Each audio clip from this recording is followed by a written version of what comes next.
ಇವತ್ತಿನ party rounds ನ ಮೊದಲ ಸ್ಟೋರಿ ಕೆಎಸ್ ಈಶ್ವರಪ್ಪಗೆ ಡೋಂಟ್ ಕೇರ್ ಅಂದ್ರ ಅಮಿತ್ ಶಾ. ದೆಹಲಿಯಲ್ಲಿ ಈಶ್ವರಪ್ಪ ಅಮಿತ್ ಶಾ ಭೇಟಿ ಆಗಲಿಲ್ಲ ಯಾಕೆ ಅನ್ನೋದು ಸದ್ಯದ ಪ್ರಶ್ನೆ.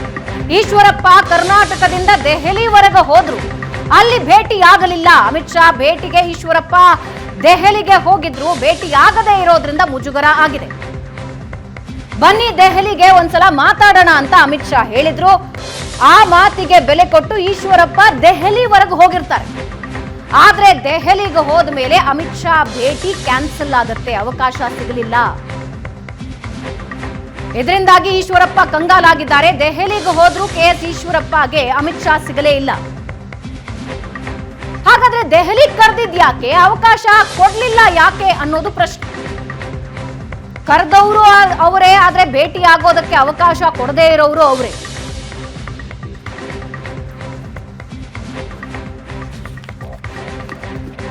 ನಿನ್ನೆ ರಾತ್ರಿ 8 ಗಂಟೆಗೆ ದೆಹಲಿಗೆ ಹೋಗಿರ್ತಾರೆ, ಆದ್ರೆ ಭೇಟಿಗೆ ಅವಕಾಶ ಕೊಡ್ಲೇ ಇಲ್ಲ ಅಮಿತ್ ಶಾ.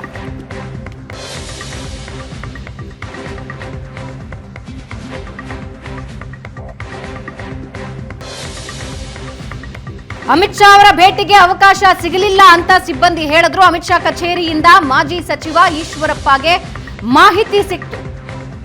ಅಲ್ಲಿಂದ ಮುಜುಗರದಿಂದಲೇ ವಾಪಸ್ ಹೊರಡ್ತಾರೆ ಈಶ್ವರಪ್ಪ. ಅಮಿತ್ ಶಾ ಕರೆ ಮಾಡಿದ ಮೇಲೆ ನನ್ನ ಸ್ಪರ್ಧೆ ಖಚಿತ ಅಂತ ಈಶ್ವರಪ್ಪ ಮತ್ತೊಂದ್ಸಲ ಹೇಳಿರ್ತಾರೆ. ಒಂದ್ಸಲ ಅಮಿತ್ ಶಾ ಕರೆ ಮಾಡ್ತಾರೆ, ಅಸಮಾಧಾನ ತೊಡೆದುಹಾಕೋ ಪ್ರಯತ್ನ ಪಡ್ತಾರೆ. ಆದ್ರೆ ಈಶ್ವರಪ್ಪ ಮೇಲಿಂದ ಮೇಲೆ ಹೇಳಿಕೆ ಕೊಟ್ಟಿರ್ತಾರೆ. ಯಾವಾಗ ತಾವು ಕರೆದ ಮೇಲೂ ಈಶ್ವರಪ್ಪ ಈ ಹೇಳಿಕೆ ಕೊಟ್ರಲ್ಲ, ಆಗ ಅಮಿತ್ ಶಾ ಗರಂ ಆಗಿದ್ದಾರೆ. ಹಾಗಾಗಿ ದೆಹಲಿಗೆ ಬಂದರೂ ಕೂಡ ಈಶ್ವರಪ್ಪರನ್ನ ಅಮಿತ್ ಶಾ ಭೇಟಿ ಆಗಲಿಲ್ಲ. ಇನ್ನೇನು ಮಾಡೋದು, ಭೇಟಿಗೆ ಅವಕಾಶ ಸಿಗಲಿಲ್ಲ. ಬೆಳಗ್ಗೆ 6 ಗಂಟೆಗೆ ಈಶ್ವರಪ್ಪ ವಾಪಸ್ ಬಂದಿದ್ದಾರೆ.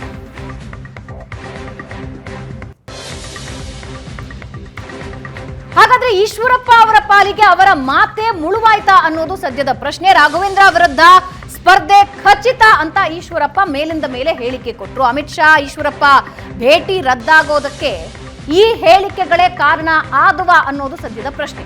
ಏನೇ ಮನವರಿಕೆ ಮಾಡಿಕೊಟ್ರು ಚುನಾವಣೆಗೆ ಸ್ಪರ್ಧೆ ನಾನು ಮಾಡಿಯೇ ತೀರ್ತೀನಿ ಅಂತ ಹೇಳಿದ್ರು. ಯಾವಾಗ ಈಶ್ವರಪ್ಪ ಮೇಲಿಂದ ಮೇಲೆ ಈ ಹೇಳಿಕೆಗಳನ್ನ ನೀಡ್ತಾ ಹೋದ್ರು, ಅಮಿತ್ ಶಾ ಇದರಿಂದ ಗರಂ ಆದ್ರ. ಹಾಗಾಗಿಯೇ ದೆಹಲಿಗೆ ಬನ್ನಿ ಮಾತಾಡೋಣ ಅಂತ ಕರೆದ್ರು ಕೂಡ ಈಶ್ವರಪ್ಪರನ್ನ ಭೇಟಿ ಆಗದೆ ಅಮಿತ್ ಶಾ ಕ್ಯಾನ್ಸಲ್ ಮಾಡ್ಕೊಂಡ್ರ ಆ ಭೇಟಿನ. ಕರ್ನಾಟಕದಿಂದ ಅಮಿತ್ ಶಾ ಕರೆ ಮಾಡಿದ್ದಕ್ಕೆ ದೆಹಲಿಗೆ ಹೋಗ್ತಾರೆ ಈಶ್ವರಪ್ಪ. ಆದ್ರೆ ಅಮಿತ್ ಶಾ ಅವರ ಕರೆಯ ನಂತರ ಕೂಡ ಮಾಧ್ಯಮಗಳ ಮುಂದೆ ಈಶ್ವರಪ್ಪ ಹೇಳಿಕೆ ಕೊಡ್ತಾರೆ. ನನ್ನ ಸ್ಪರ್ಧೆ ಖಚಿತ ಅಂತ ಈಶ್ವರಪ್ಪ ಅವರು ಮಾಧ್ಯಮಗಳಿಗೆ ಹೇಳಿಕೆ ಕೊಡ್ತಾರೆ. ಯಾವಾಗ ನನ್ನ ಸ್ಪರ್ಧೆ ಖಚಿತ ಅಂತ ಈಶ್ವರಪ್ಪ ಹೇಳಿದ್ರು, ಆ ಉತ್ತರದಿಂದ ಅಮಿತ್ ಶಾ ಸಿಡಿಮಿಡಿಯಾಗಿದ್ದಾರೆ ಅನ್ನೋದು ಸದ್ಯಕ್ಕೆ ಬರ್ತಾ ಇರೋ ಮಾಹಿತಿ. ಹೀಗಾಗಿ ದೆಹಲಿಗೆ ಬಂದರೂ ಕೂಡ ಈಶ್ವರಪ್ಪರನ್ನ ಅಮಿತ್ ಶಾ ಭೇಟಿ ಆಗಲಿಲ್ಲ. ಯಾವಾಗ ತಮ್ಮ ಮಗನಿಗೆ ಟಿಕೆಟ್ ಮಿಸ್ ಆಯ್ತೋ, ಮೇಲಿಂದ ಮೇಲೆ ಈಶ್ವರಪ್ಪ ವಿವಾದದ ಹೇಳಿಕೆಗಳನ್ನ ಕೊಡ್ತಾ ಹೋದ್ರು. ನೇರವಾಗಿ ಯಡಿಯೂರಪ್ಪ ಅಂಡ್ ಸನ್ಸ್ ವಿರುದ್ಧ ವಾಗ್ದಾಳಿ ಮುಂದುವರಿಸಿದ್ರು. ಒಂದು ಕುಟುಂಬದ ಕೈಯಲ್ಲಿ ಉಳಿದು ಬಿಟ್ಟಿದೆ ಕರ್ನಾಟಕದ ಬಿಜೆಪಿ ರಾಜಕಾರಣ, ಅದರಿಂದ ಹೊರಗೆ ತರಬೇಕಾಗಿದೆ ಅಂತೆಲ್ಲ. ಆದ್ರೆ ಅಪ್ಪಿ ತಪ್ಪಿನೂ ಕೂಡ ಎಲ್ಲೂ ಬಿಜೆಪಿ ವಿರುದ್ಧ, ಮೋದಿ ವಿರುದ್ಧ ಯಾವುದೇ ಹೇಳಿಕೆ ನೀಡೋದಿಲ್ಲ. ಅವರ ನೇರ ವಾಗ್ದಾಳಿ ಇದ್ದಿದ್ದು BSY ಮತ್ತು ಪುತ್ರರ ವಿರುದ್ಧ. ಅಮಿತ್ ಶಾ ಮಾತಾಡಿದ್ರೆ ಈಶ್ವರಪ್ಪ ಬಂಡಾಯ ಶಮನ ಆಗ್ತಾ ಇತ್ತ. ವಿಧಾನಸಭೆಗೆ ನಿಲ್ಲಬೇಡಿ ಅಂದಾಗ ಇನ್ನೊಂದು ಮಾತಾಡದೆ ವಾಟ್ಸಾಪ್ ಮೂಲಕ ಅವರು ಒಂದು ಪತ್ರ ಕಳಿಸ್ತಾರೆ ಈಶ್ವರಪ್ಪ. ಇನ್ನೊಂದು ಮಾತು ಆಡೋದಿಲ್ಲ. ತಮ್ಮ ಆಪ್ತನಿಗೆ ಟಿಕೆಟ್ ಸಿಗತ್ತೆ, ನಾನು ಬಿಜೆಪಿಯ ಕಟ್ಟಾಳು ಅಂತ ಹೇಳ್ಕೊಳ್ತಾರೆ. ಇನ್ನು ಕುರುಬರಿಗೆ ಒಂದೇ ಒಂದು ಟಿಕೆಟ್ ಕೂಡ ಸಿಕ್ಕಿಲ್ಲ. ಈ ಹಿಂದೆ ಈಶ್ವರಪ್ಪ BSY ಅಸಮಾಧಾನ ಸ್ಫೋಟ ಆಗಿತ್ತು, ದೆಹಲಿಗೆ ಕರೆಸಿ ಅವಮಾನ ಮಾಡಿದ್ದಾರೆ ಅಂತ ಈಗ ಈಶ್ವರಪ್ಪ ಆಪ್ತರು ಹೇಳ್ತಾ ಇದ್ದಾರೆ. ಹಲವಾರು ವಿಷಯಗಳನ್ನ ಈಶ್ವರಪ್ಪ ತೆಗೆದಿದ್ದಾರೆ. ಕುರುಬರಿಗೆ ಒಂದೇ ಒಂದು ಟಿಕೆಟ್ ಕೊಟ್ಟಿಲ್ಲ ಅನ್ನೋ ಪ್ರಶ್ನೆಗೆ ಬಿಜೆಪಿ ಹತ್ರ ಉತ್ತರ ಇಲ್ಲ. ಈಶ್ವರಪ್ಪ BSY ಅಸಮಾಧಾನನ ಈ ಹಿಂದೆ ಒಂದು ಸಲ ಅಮಿತ್ ಶಾ ಬಗೆಹರಿಸಿದ್ರು. ಅವರು ಬಂದು ಕೂತು ಮಾತಾಡಿ ಹೋಗಿದ್ರು. ಆಗ ಇವರಿಬ್ಬರ ನಡುವೆ ಇದ್ದ ವೈಮನಸ್ಸಿತ್ತಲ್ಲ, ಅದು ಕಡಿಮೆ ಆಯ್ತು. ಹಂಗಿದ್ದೇ ಒಂದು ನಿರೀಕ್ಷೆ ಇತ್ತು. ಈ ಸಲ ಅಮಿತ್ ಶಾ ಕರ್ನಾಟಕಕ್ಕೆ ಬಂದಿದ್ದಾರೆ. ಬಂದ ಮೇಲೆ ಈಶ್ವರಪ್ಪ ಅವರು ತಣ್ಣಗಾಗೇ ಆಗ್ತಾರೆ ಅಂತ ಬಿಜೆಪಿ ನಾಯಕರು ಅಂದುಕೊಂಡಿದ್ರು. ಅದು ಹಾಗಾಗ್ಲಿಲ್ಲ. ಅಮಿತ್ ಶಾ ಕಾಲ್ ಮಾಡ್ತಾರೆ, ಕಾಲ್ ಮಾಡಿ ದೆಹಲಿಗೆ ಬನ್ನಿ ಮಾತಾಡೋಣ ಅಂತ ಹೇಳ್ತಾರೆ. ಆ ಕಾಲ್ ಬಂದ ಮೇಲೆ ಈಶ್ವರಪ್ಪ ಮತ್ತೊಂದು ಸಲ ಹೇಳ್ತಾರೆ, ನಾನು ನಿಲ್ಲೋದು ಕನ್ಫರ್ಮ್, ಇದರಲ್ಲಿ ಯಾವುದೇ ಬದಲಾವಣೆ ಇಲ್ಲ ಅಂತ. ಈ ಮಾತು ಅಮಿತ್ ಶಾ ಅವರು ಗರಂ ಆಗೋದಕ್ಕೆ ಕಾರಣ ಆಯ್ತಾ? ಇವರಿಬ್ಬರ ನಡುವೆ ಏನು ಸಂಧಾನ ಸಭೆ ನಡಿಬೇಕಾಗಿತ್ತು, ಅದಕ್ಕೆ ಕತ್ರಿ ಬೀಳೋ ಹಾಗೆ ಮಾಡ್ತಾ. ಹಾಗಾದ್ರೆ ಈಶ್ವರಪ್ಪ ಏನ್ ಹೇಳಿದ್ರು ಕೇಳಿಸ್ಕೊಳ್ಳಿ. ರಾತ್ರಿ ಬನ್ನಿ ಡೆಲ್ಲಿಗೆ, ನಿಮ್ಮ ಹತ್ರ ಮಾತಾಡ್ತೀನಿ ಅಂತಂದ್ರು. ಈಗ ಅಮಿತ್ ಶಾ ಅವ್ರ ಕಚೇರಿಯಿಂದ ನನಗೆ ಫೋನ್ ಬಂತು, ಅವರು ನಿಮಗೆ ಸಿಗಲ್ಲ ಅಂತ. ಇದರ ಅರ್ಥ ಅಮಿತ್ ಶಾ ಅವರು ಚುನಾವಣೆಗೆ ಈಶ್ವರಪ್ಪ ನಿಲ್ಲಿ ಮತ್ತು ರಾಘವೇಂದ್ರ ಸೋಲ್ಲಿ ಅನ್ನೋಂಥ ಅಭಿಪ್ರಾಯದಲ್ಲಿ ಅವರಿದ್ದಾರೆ. ಅವ್ರದ್ದು ಅಭಿಪ್ರಾಯನೂ ಇದೇನೆ. ನರೇಂದ್ರ ಮೋದಿ ಮತ್ತು ಅಮಿತ್ ಶಾ ಅವರದ್ದು ಚುನಾವಣೆ ನಿಲ್ಲಬೇಕು ಮತ್ತು ರಾಘವೇಂದ್ರ ಸೋಲಿಸಬೇಕು ಅನ್ನೋಂಥ ಅವ್ರದ್ದು ಅಪೇಕ್ಷೆ ಇದೆ. ಹಾಗಾಗಿ ಅವರಿಗೂ ನನಗೆ ಭೇಟಿ ಆಗಲಿಲ್ಲ. ನಾನು ನರೇಂದ್ರ ಮೋದಿ ಮತ್ತು ಅಮಿತ್ ಶಾ ಅವರ ಆಶೀರ್ವಾದದಿಂದ ಈ ಚುನಾವಣೆ ಸ್ಪರ್ಧೆ ಮಾಡ್ತೇನೆ, ರಾಘವೇಂದ್ರ ಸೋಲಿಸ್ತೇನೆ ಮತ್ತು ಇವರೆಲ್ಲ ನಮ್ಮ ಅಪೇಕ್ಷೆ, ಇಡೀ ರಾಜ್ಯದ ನಮ್ಮೆಲ್ಲ ಕಾರ್ಯಕರ್ತರ ಅಭಿಪ್ರಾಯ ಏನಿದೆ, ಅವರ ಅಭಿಪ್ರಾಯ ತಕ್ಕಂತೆ ಚುನಾವಣೆ ಗೆದ್ದು ನರೇಂದ್ರ ಮೋದಿ ಅವರನ್ನ ಈ ದೇಶದ ಪ್ರಧಾನಮಂತ್ರಿ ಮಾಡ್ತೀನಿ. ಇಲ್ಲ ಆಗಲ್ಲ, ಇಲ್ಲ ಇಲ್ಲ ಇಲ್ಲ ಅದಕ್ಕೋಸ್ಕರ ನಾನು ಅವ್ರಿಗೆ ಆಫೀಸ್ಗೂ ಹೇಳಿದೆ, ನಾನು ಹೊರಡ್ತಾ ಇದ್ದೀನಿ ಅಂತ. ಆಗ್ಬೋದು ಅಂತ ಹೇಳಿದ್ರು, ಹಾಗಾಗಿ ನಾನು ಹೊರಡ್ತಾ ಇದ್ದೀನಿ. ರಾತ್ರಿ ಬನ್ನಿ ಕರೆದಿದ್ದಾರೆ ಅನ್ನುವಂಥದ್ದು ನನಗೆ ಪತ್ರಿಕೆ ಮೂಲಕನೇ ತಿಳಿದಿತ್ತು. ಕೊಟ್ಟಿಲ್ಲ ಅನ್ನೋದು ಪತ್ರಿಕೆ ಮೂಲಕ ತಿಳಿದಿದೆ, ಮಾಧ್ಯಮದ ಮೂಲಕ.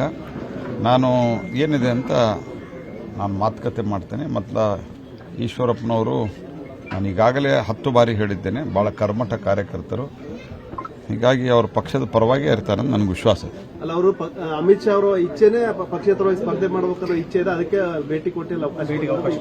ಅಲ್ಲ, ಅದರ ಸಂಪೂರ್ಣ ಸತ್ಯಾಸತ್ಯತೆಯನ್ನು ಅರಿತುಕೊಂಡು ನಾನು ಆಮೇಲೆ ನಿಮಗೆ ಖಂಡಿತವಾಗಿ ಪ್ರತಿಕ್ರಿಯೆ ಕೊಡ್ತೀನಿ. ಕರೆದಿದ್ದಾರೆ ಅನ್ನುವಂಥದ್ದು ನನಗೆ ಪತ್ರಿಕೆ ಮೂಲಕನೇ ತಿಳಿದಿತ್ತು. ಕೊಟ್ಟಿಲ್ಲ ಅನ್ನೋದು ಪತ್ರಿಕೆ ಮೂಲಕ ತಿಳಿದಿದೆ, ಮಾಧ್ಯಮದ ಮೂಲಕ. ನಾನು ಏನಿದೆ ಅಂತ ನಾನು ಮಾತುಕತೆ ಮಾಡ್ತೇನೆ. ಮತ್ತು ಈಶ್ವರಪ್ಪನವರು ನಾನು ಈಗಾಗಲೇ 10 ಬಾರಿ ಹೇಳಿದ್ದೇನೆ, ಭಾಳ ಕರ್ಮಠ ಕಾರ್ಯಕರ್ತರು, ಹೀಗಾಗಿ ಅವ್ರ ಪಕ್ಷದ ಪರವಾಗಿ ಇರ್ತಾರೆ ಅಂತ ನನಗೆ ವಿಶ್ವಾಸ. ಎಸ್, ಈ ಬೆಳವಣಿಗೆ ಬಗ್ಗೆ ನಮಗೆ ಇನ್ನೊಂದಷ್ಟು ಡೀಟೇಲ್ಸ್ ಅನ್ನ ಹಂಚ್ಕೊಳ್ತಾರೆ ನಮ್ಮ ಪ್ರತಿನಿಧಿ ರವಿ ಶಿವರಾಮ್. ಲೈವ್ ನಲ್ಲಿ ಜಾಯ್ನ್ ಆಗ್ತಾ ಇದ್ದಾರೆ. ಹಾಗೆ ನಮ್ಮ ರಾಜಕೀಯ ವಿಶ್ಲೇಷಕರಾದ ಪ್ರಶಾಂತ್ ನಾಥು ಲೈವ್ ನಲ್ಲಿ ಜಾಯ್ನ್ ಆಗಿದ್ದಾರೆ. ರವಿ ಶಿವರಾಮ್, ಒಂಥರ ತ್ರಿಶಂಕು ಆಗೋಯ್ತಾ ಈಶ್ವರಪ್ಪ ಅವ್ರ ಪಾಲಿಗೆ? ದೆಹಲಿಗೆ ಕರೆದಿದ್ದಾರೆ, ಇನ್ನೇನು ಭೇಟಿ ಆಗುತ್ತೆ, ಒಂಚೂರು ತಣ್ಣಗಾಗ್ತಾರೆ, ಸ್ಪರ್ಧೆ ಮಾಡೋದ್ರ ಬಗ್ಗೆ ಇನ್ನೊಂದ್ಸಲ ಯೋಚನೆ ಮಾಡ್ತಾರೆ ಅನ್ನೋ ನಿರೀಕ್ಷೆ ಇತ್ತು. ಆದ್ರೆ ಈಗ ನೋಡ್ತಾ ಇದ್ರೆ ಎಲ್ಲೋ ಅಡಕತ್ರಿಲ್ ಸಿಕ್ಕಾಕೊಂಡ್ರು ಅನ್ಸುತ್ತೆ.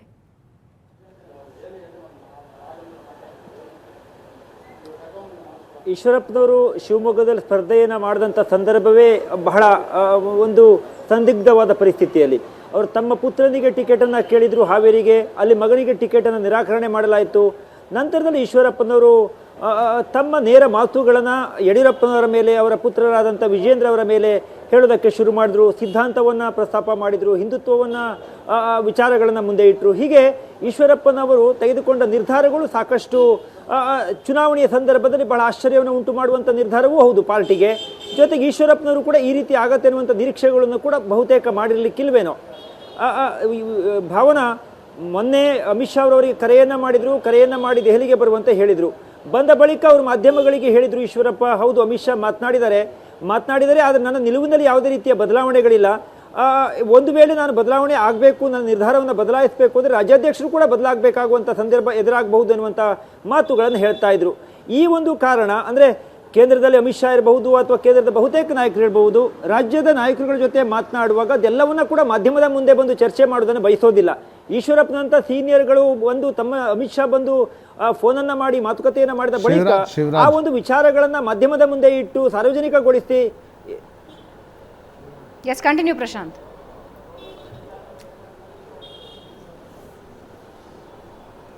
ಇಲ್ಲ, ರವಿ ಶಿವರಾಮ್ ಒಂದು ಪ್ರಶ್ನೆ ಇತ್ತು. ಈಶ್ವರಪ್ಪನವರ ನಿನ್ನೆ ಏನು ದಿಲ್ಲಿ ಭೇಟಿ ಇತ್ತು, ಆ ಭೇಟಿ ನಂತರ ಅಂದರೆ ಅಮಿತ್ ಶಾ ಒಂದು ವೇಳೆ ಈಶ್ವರಪ್ಪನವ್ರನ್ನ ಭೇಟಿಯಾಗಿದ್ದರೆ ಅವರು ಇಲ್ಲ ನಾನು ಸ್ಪರ್ಧಿಸಲ್ಲ ಅಂತಕ್ಕಂಥ ಮನಸ್ಥಿತಿಯಲ್ಲಿದ್ದರೆ ಅಥವಾ ಇಲ್ಲ ಕರೆದಿದ್ದಾರೆ ಅನ್ನುವ ಕಾರಣಕ್ಕೆ ಹೋಗ್ತಾ ಇದ್ರ?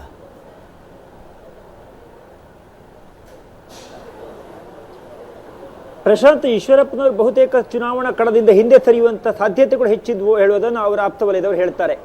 ಯಾಕೆಂದರೆ ಈಶ್ವರಪ್ಪನವರು ಬಹಳ ಪಾರ್ಟಿಯಲ್ಲಿ ಒಂದು ನಿಷ್ಠೆಯನ್ನು ಇಟ್ಟುಕೊಂಡು ಈ ಕಳೆದ ಬಾರಿ ವಿಧಾನಸಭಾ ಚುನಾವಣೆಯಲ್ಲಿ ಟಿಕೆಟ್ ಸಿಗೋದಿಲ್ಲ ಹೇಳುವಂಥ ಸಂದರ್ಭದಲ್ಲಿ ಲೈನಲ್ಲಿ ಹೌದು ನಾನು ನಿವೃತ್ತಿಯನ್ನು ಪಡೆದುಕೊಳ್ತೀನಿ ಹೇಳುವಂಥ ಉತ್ತರವನ್ನು ಕೊಟ್ಟವರು ಈಶ್ವರಪ್ಪನವರು ಎಲ್ಲಿಯೂ ಕೂಡ ಪಾರ್ಟಿಯ ವಿರುದ್ಧ ಕೆಲಸವನ್ನು ಮಾಡಿದ್ದು ಇಲ್ಲಿಯ ತನಕ ನೋಡಿಲ್ಲ.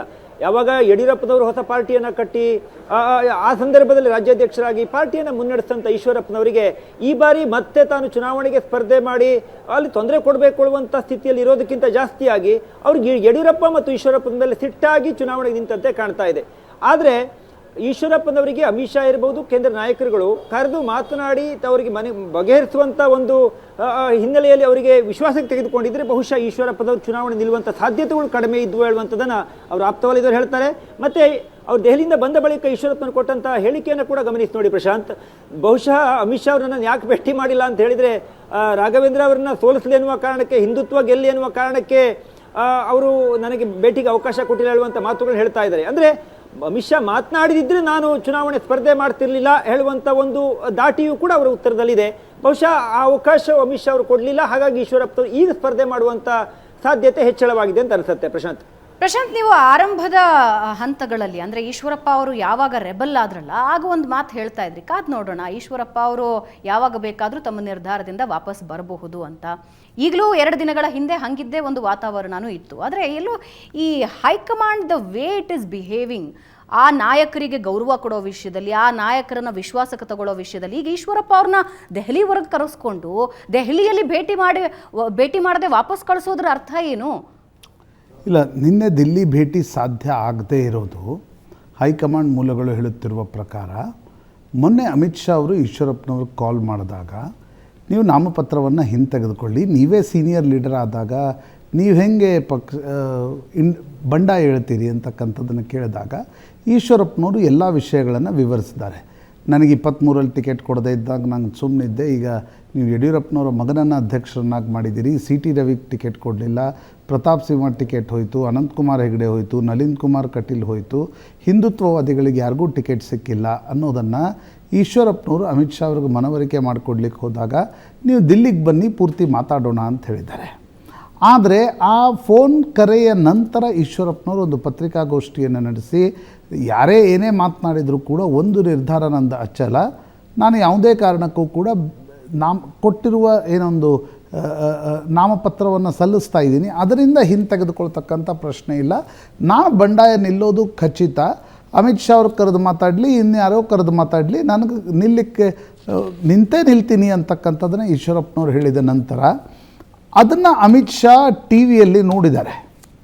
ನನಗೆ BJP ನಾಯಕರ ಮೂಲಗಳಿಂದ ಬರ್ತಾ ಇರ್ತಕ್ಕಂಥ ಮಾಹಿತಿ ಪ್ರಕಾರ ಅವತ್ತೇ ಬೆಂಗಳೂರಿನಲ್ಲಿದ್ದ ಅಮಿತ್ ಶಾ ಇದನ್ನು ಈಶ್ವರಪ್ಪನವರ ಹೇಳಿಕೆಯನ್ನು ಟಿ ವಿಯಲ್ಲಿ ನೋಡಿದ ನಂತರ ಹಾಗಿದ್ದಲ್ಲಿ ಇನ್ನೇನು ಮಾತುಕತೆ ಆಡೋದು, ಅವರು ನಿಲ್ತಾರೆ, ರಾಜ್ಯಾಧ್ಯಕ್ಷರ ಬದಲಾವಣೆ ಮಾಡಿದರೆ ಮಾತ್ರ ನಾನು ಹಿಂಸರಿತೀನಿ ಅಂತಕ್ಕಂಥದ್ದನ್ನು ಹೇಳುತ್ತಿರುವಾಗ ನಾನು ಕೇಂದ್ರದ ನಾಯಕನಾಗಿ ಈಶ್ವರಪ್ಪನವ್ರು ಕರೆ ಮಾಡಿದ್ದನ್ನು ಮಾಧ್ಯಮಗಳ ಜೊತೆ ಹಂಚ್ಕೊಳ್ತಿರ್ತಾರಂದರೆ ಡಿಕ್ಟೋ ಅವ್ರ ವರ್ಡ್ಸಲ್ಲೇ ಹೇಳೋದಾದರೆ ಹಾಗಿದ್ರೆ ಮಾಧ್ಯಮಗಳಲ್ಲೇ ಅದನ್ನು ಸರಿಪಡಿಸ್ಕೊಳ್ಳಿ, ನಾನೇನು ಮಾಡಲಿಕ್ಕೆ ಸಾಧ್ಯ ಅನ್ನುವ ಕಾರಣದಿಂದ ನಿನ್ನೆ ಅಮಿತ್ ಶಾ ಈಶ್ವರಪ್ಪನವ್ರ ಜೊತೆ ಮಾತುಕತೆ ನಡೆಸಲಿಕ್ಕೆ ಒಪ್ಪಲಿಲ್ಲ ಅಂತಕ್ಕಂಥದ್ದನ್ನು ಮೂಲಗಳು ಹೇಳ್ತಾ ಇವೆ.